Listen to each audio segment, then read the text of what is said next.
Section 24 Indian evidence act 1872 यानी साक्ष्य अधिनियम 1872 का जो सेक्शन 24 जो दिया गया है इस कानून में, जो इस एक्ट के अंदर जो बताया गया है वो कन्फेशन से रिलेटेड बताया गया है।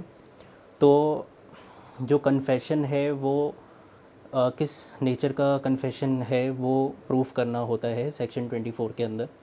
तो इसकी ये डील इसी से रिलेटेड करता है। तो इसमें जो सेक्शन का जो हेडिंग दिया गया है उसमें यही बताया गया है कि confession caused by inducement, threat और promise when irrelevant in criminal proceeding. जो कन्फेशन जो है वो बेसिकली या तो थ्रेट द्वारा किया गया हो और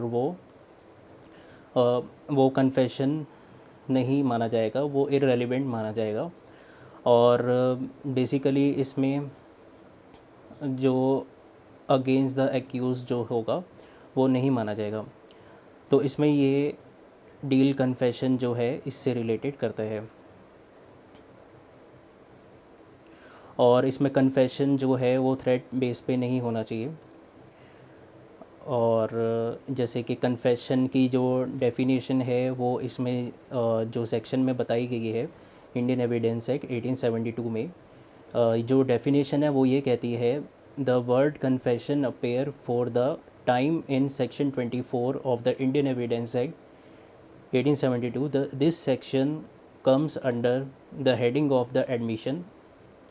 So it is clear that the confession are merely one species of admission. Now the question is as to what the admission amount to confession. The word confession has not been defined in the act. तो इसमें यही बताया गया है। और इसमें जो mister justice जो हैं वो ये भी इसमें कहते हैं कि mister justice Stephen in his digest to the law of evidence define confession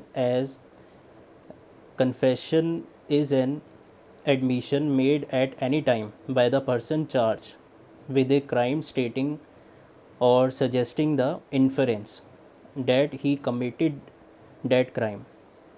According to this definition, a statement of an accused will amount to a confession if it fulfill any of the following two conditions.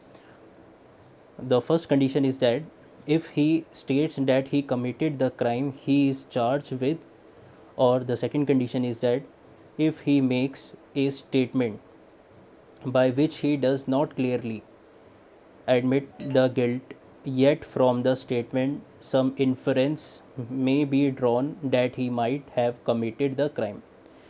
तो जो confession है इसमें जो define किया गया है section 24 Indian evidence act 1872 में, ये क्लियरली डिफ़ाइन किया गया है कि जो सेक्शन जो इसमें हेड जो दिया गया है, टर्म जो दी गई है एडमिशन, उसमें तभी वो कंडीशन हो सकती है कि जब वो कन्फेशन उससे मतलब खुद से वो अगर वो कहता है तो उसमें कोई थ्रेटनिंग कंडीशन नहीं होनी चाहिए।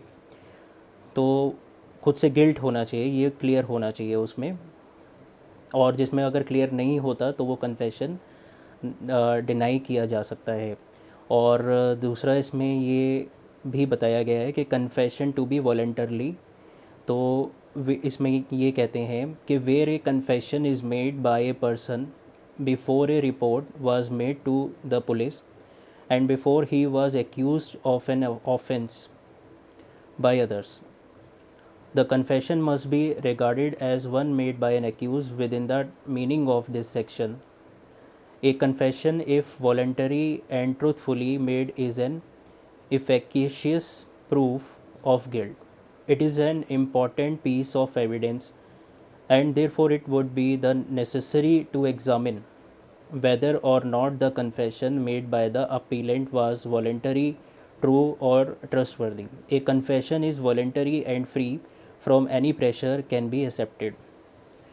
अब इसमें वो जो कन्फेशन दिया हो जिस पर्सन ने क्राइम किया हो तो वो तभी एडमिसिबल होगा जब वो उसको वॉलेंटरी उसने दिया हो, ट्रूथफुली दिया हो, और सारे जो उसके कहीं पे भी ऐसे ही उसकी कन्फेशन में ये बिलीफ ना हो रहा हो कि उसके साथ कोई प्रेशराइज़ किया गया है। तो सेक्शन 24 में ये डिफ़ाइन किया गया है कन्फेशन को।